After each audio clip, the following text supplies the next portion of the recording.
what are some of the major pet peeves that I have, the big concerns that I have when I see other coaches in the field, when I visit other clubs, when I run the summer camp, I have players visiting from all over the world, from all over the country, not just from the northeastern U.S.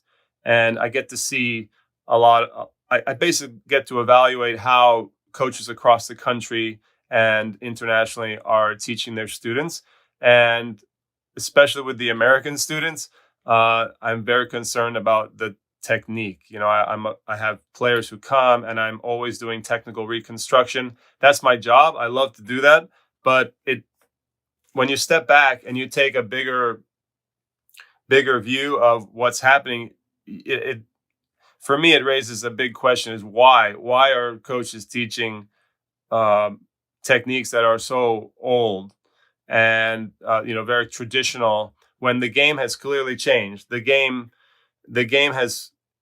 of tennis now is dramatically different than it was in the 1960s or 1970s or 1980s.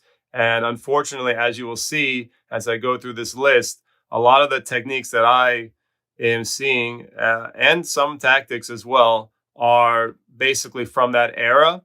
So they're techniques that are very old, that worked in those decades, but are not really appropriate or effective, or they're anachronistic. They don't make sense in today's tennis world, modern world. And but yet they're being taught all over the country.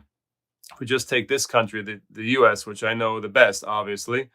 And I just am kind of tired of seeing the same problems with players who come to me over and over. So I'm going to put those out there to you guys. You may agree or disagree. That's fine. But I know I'm right about a lot of these things. And I know that it keeps me very busy making technical, reconstructing technique, making technical changes, basically saving kids from being relegated to the JV squad. I have a good business doing that, as well as taking kids to the very top of the country, and getting kids to 5-star, becoming a 5-star recruit or blue chip.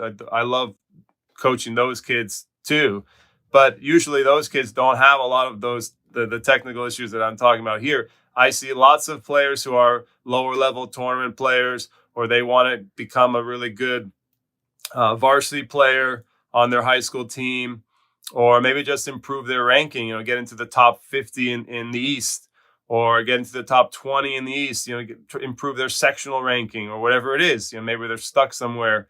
And a lot of these techniques and tactics are common ones that I see that are holding kids back. And I get particularly concerned when I see young kids. I love working with young kids, under 10, under 12.